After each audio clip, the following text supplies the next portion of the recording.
Hey, we're going to continue on with Danger Girl, issue 3. The other reviews I've done of this book have just reminded me what a joy this thing is. And it's kind of, I think I've referred to it as a perfect comic book. And what I mean by that is it's got the right artist with the right kind of story, doing exactly what he wants, the way he wants, and he knows exactly how to do it, and it knows exactly what it is, and it's fun, it's joyful, it's great. So that's why we're going to keep going with this. We're going to do the entire J. Scott Campbell Danger Girl series. It's 7 issues, and we're going to go through them all. Obviously, this cover is not J. Scott Campbell. This is Travis Charest. I can't remember if I chose to pick up this cover or if it was just the only one I could find on the shelf because it's been so long since I've picked this book up. I can't remember.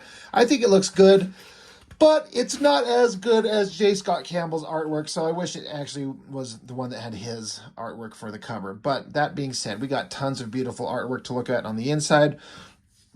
I love the previously in the pages of Danger Girl, the recap on the inside front page, and I like that their choice to make it black and white.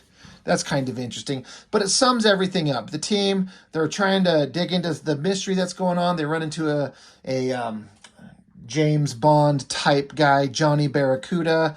They're infiltrating this rich mansion, trying to get some secrets, and Abby Chase, the main girl, while she was looking for some priceless artifacts that they're looking for, one of the bad guys was coming up to the room that she had snuck into. So her only thing that she could do was like rip off her clothes, throw herself into the hot tub that's there, and play the role of like maybe call girl that's been put there to be his entertainment. So I love the coloring in this book. I think I mentioned that. It says here on the next page who does the coloring, but I love the cold blue tones. It looks so good. It just looks great. In Switzerland, we're back with Johnny Barracuda, and he's trying to hit on some hot random girl at the bar. He's supposed to be paying attention to the mission that they're on, which Sydney, one of the Danger Girls, is tapping him on the shoulder, almost like she's saying, like, "Sir, can I get anything for you?" But she's basically trying to be like, "Hey, pay attention. We're on the job. Stop trying to get some tail." And he's like shushing her away, like, "Get out of here." Anyway, he turns back to the girl, and these two bad guys that he kind of ran into earlier in the previous issue, they show back up and just deck him a good one. And then we cut to where Abby Chase was left. Dangerous curves. Love it. She has to play the role, otherwise she's, this bad guy would probably kill her. So she's like, well, if I strip off my clothes and throw myself in the hot tub and show her boobies to him, you think he'll kind of be distracted and buy it? I know I would. 100%. I like the little lettering here. Surprise. She's got a smile on. And so the dude, he was saying, I guess those two weren't kidding about a generous bonus. My very own suite, complete with a bona fide sweetie. So this chubby little jerk off, he's like ripping his clothes off in a single panel. It's funny how he just throws them all off and throws all his clothes off. And here's this fat little chubby self stepping into the pool, the hot tub. And he's like, now, I must warn you, they call me the Manimal. Boy, are you in for a treat. You like? And so Abby's got this like cutesy big smile on her face, and the next panel you can see she's imagining barfing into a bag, and she says, "Me like." I love that. That is so good. She's just ready to puke at what she's seeing and what she's having to do. So he's getting smooth with her, and she's like, "Oh, let's have some champagne." Grabs the bottle, smacks him upside the head, knocks his ass. Oh no, not yet. He does it. She does it here. She drops the cork, the thing to pull the cork out of the bottle, so he has to like dig around it, and while his back's turned, she smacks him on the head. Maybe I'll use this image right here as the thumbnail for the video. I don't want to have that Travis Charest drawing there, because again, the cover looks good, but I want J. Scott Campbell, so that'll probably be the thumbnail for the comic. Anyway, she knocks his ass out, and J. Scott Campbell, he's starting us out with the book with the main hot girl naked. He knows what we're here for. We're here for a lot of things, but that's the main thing. Back with Johnny Barracuda, these bad guys are taking him out, so Sydney, she has to like basically break her cover. I don't know where she's keeping her whip in this outfit. You use your imagination. Whips around this guy's throat, and then while he's distracted, I like this shot of Barracuda doing like the double-handed, like Captain Kirk chop to the neck thing. That's hilarious. Drops him, and then the little tiny guy with these little robot hand extensions jumps up on Barracuda. Got to deal with this little twerp. And back to Abby Chase getting out of the hot tub, wraps herself up in a towel. And they were supposed to be like a satchel right outside the window that was set up previously. So if they could get into the room, they have an escape route. They don't have to go through the house. They can get out through the window and take the things that they're there to get, these ancient artifacts. So she pops it open. There it is. Natalia, I love you, she's saying. Back with Barracuda. He's still fighting the guy. A guy's pulling a gun on Barracuda, but these knives stick in the wall. Thunk, thunk, thunk, thunk, thunk. You got Natalia, the Russian knife expert. She's there. Barracuda throws the little guy off. Our heroes are handling business. They're a good team. It's going their way so far. Fun action adventure. And this is another thing that J. Scott Campbell does. What's he got? 1, 2, 3, 4, 5, 6, 7, 8, 9, 10 panels on this page. That's hard to pull off. And you still get a big, awesome shot of a girl. You got a sexy thing. You got these little panels, but the storytelling is clear. You know, I think sometimes people dismiss J. Scott Campbell as just like a guy that just draws sexy girls and just does covers. And those are both true. But he can tell a story. I submit this as perfectly acceptable, clear storytelling. Never, ever once have I ever been confused by what he was trying to show. The guy is legitimately talented. I wish he would just draw goddamn comics. Anyway, back to Abby. She's got her that satchel. She's got herself all dressed up for the cold weather. A knock at the door. So she grabs the bad guy's gun that was jumping in the tub with her. She grabs his gun. They're called the Hammer, but they're basically Nazis. So, and then you got these two twin villains. They're both speaking at the same time, saying, get her. They open up fire. She dives behind a bed. Another page with multiple panels, and it just works out great. I like how she dives behind the bed.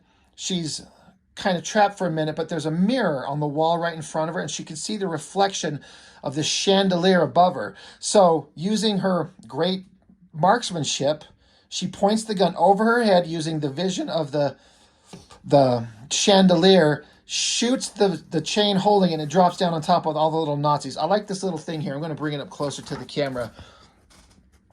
A little image of a light bulb going off in her head, like, oh, I got an idea.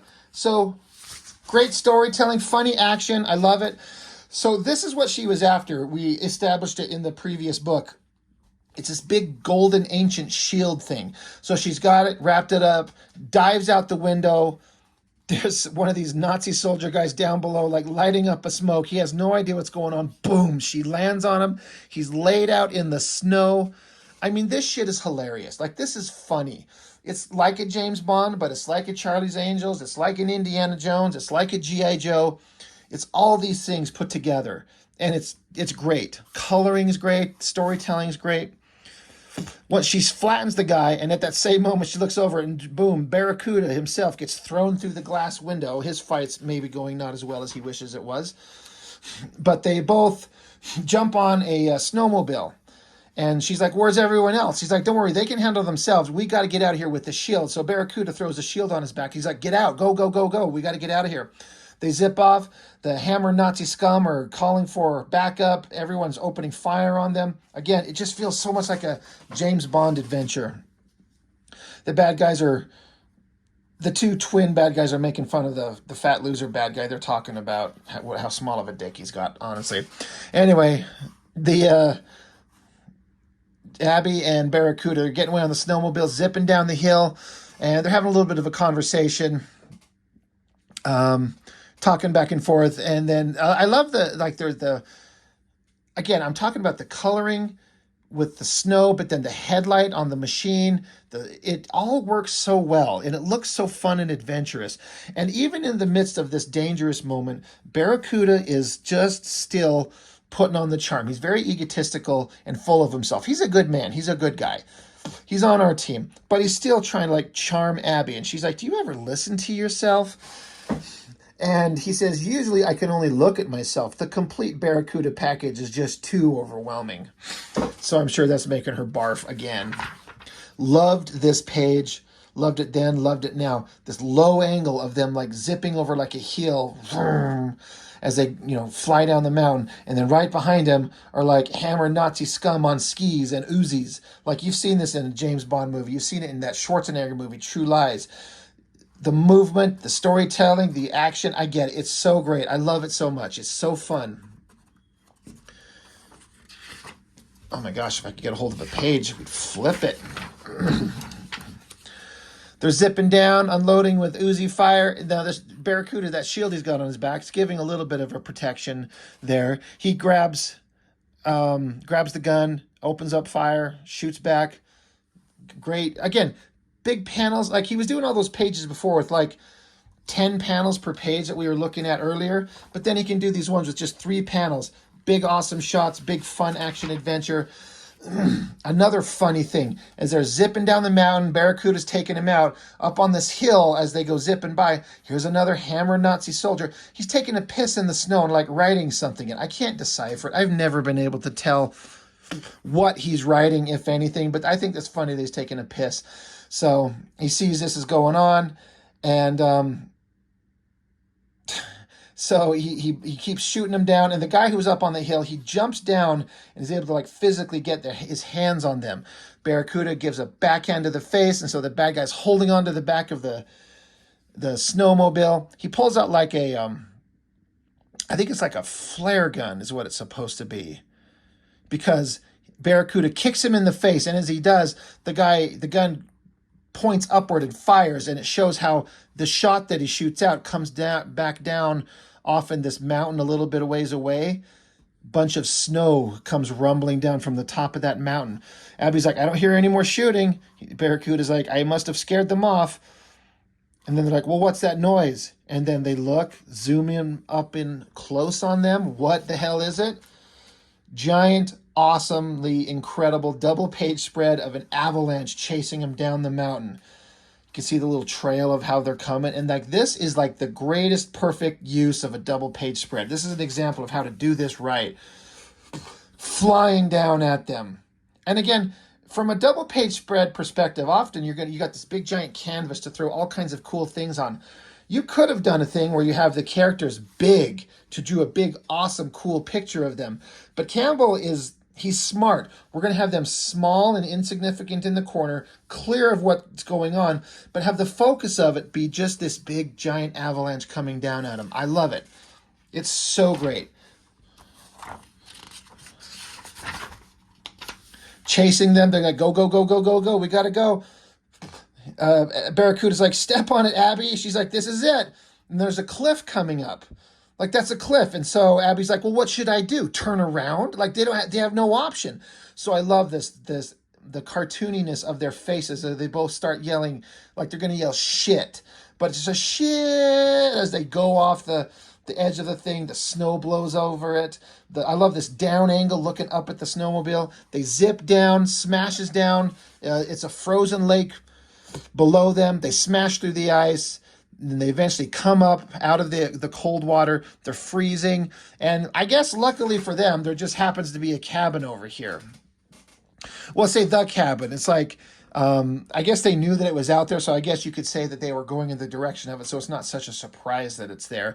They just barely made it. I guess the avalanche is no longer a threat. I guess it stops at the edge of the cliff. Who knows? Still comes tumbling down. But anyway, we cut back to the Danger Yacht with Deuce and Sydney and Natalia, and they're like, hey, we gotta, the mission's going okay. Abby and Barracuda, we're not sure where they're at. Back into the cabin that they found.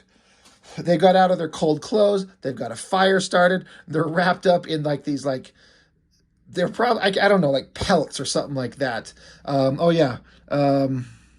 She's saying, who lived here? Lothar, king of the hill people? And Barracuda's like, I kind of like it. It brings out the animal in me. She's like, be serious, Joan. How are we going to get out of here? He's like, I told you through my GPS, the gang will find us. And hopefully not too soon, huh? Even if those ski goons resurface, I'll protect you. Now, come on. That was the last of the wood. Let's share a little body heat. So, it's a fair thing to do. But of course, he's going to take the moment to kind of put the moves on her. Action, adventure, chase, danger, alone in a cabin in the snowy mountains with the fireplace. She almost kisses him. It almost happens. And then funny, boom, City busts the door, but she's like, Abby, Johnny. She's like, whoops. And then of course they act like, oh God, no, we're not doing that. Or that gross, especially from her. So again, fun adventure comics. It's such a joy to read.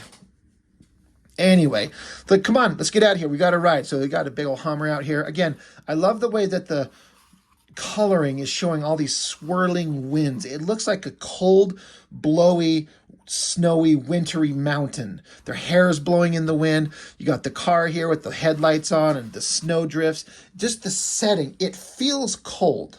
All of this felt very like nighttime, super freezing. They go up into the water, and then you got these warm tones of the fire.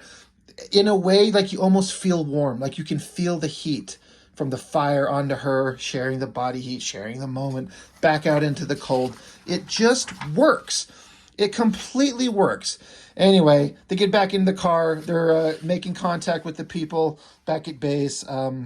Silicon Valerie is her name, this little nerd guy who might be able to decipher the writing on these artifacts that they're tracking down through the comics. So we got to go see that guy. So let's get going. So the Hummer, gets plowing through the snow. Meanwhile, in England, you got this ominous looking, almost looks like a Tim Burton type castle. You can almost hear like Danny Elfman music here. Lightning bolt, it's raining. And you got this nerdy guy. You see this shelf full of like basically Dungeons and Dragons type paraphernalia, or it says Enchanted the Congregating, obviously supposed to be a play on Magic the Gathering. And this guy is, I guess, supposed to be like the creator of that. And you got these books, you've got little figurines back here. That's like Frodo, that's probably Smaug, it's probably Gandalf, Dungeons and Dragon dice. So you got this little nerdy guy. He's playing a game. Then he gets interrupted. Someone knocks at his door. He's pissed off. This is the guy that the team of DangerGirl are going to find. So we're seeing him, but there's a knock at his door. What is it? Oh shit. Oh shit, as he says. Who are y'all, members of that fancy circus troupe? And she's like, not quite, Mr. Owen. We are merely members of a collection agency. So you got hammer Nazi scum at his door. I think it's great. And I love the way that the writing is here with like to give her the Russian accent. Instead of saying not quite, it's spelled Kvite. So you hear kvite to give like the sense of a Russian accent. Brilliant. Ominous ending, lightning in the background, giant Nazi monster. This is basically Storm Shadow from G.I. Joe and some random Russian Nazi scum. They beat the good guys to this guy's house. End of issue 3. Simple, not a very deep story. It's not Watchmen, but that's, like I've said this before, it's not trying to be, and it doesn't matter that it's not. It knows exactly what it is, and it's fun, and I get so much joy out of reading it.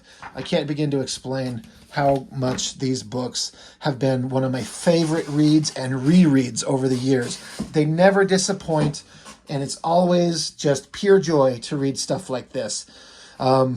And I'm glad that I got to read this. I've got this one. I've got another one. I'm going to do an issue of Tom Strong. And then I've got this series of a couple issues of The Curse of Spawn that I'm just going to tear into because they're so fucking terrible. They're so bad. It kind of pisses me off. So I'm starting out with some joyfulness before I get into the rage monster moment of the Curse of Spawn books.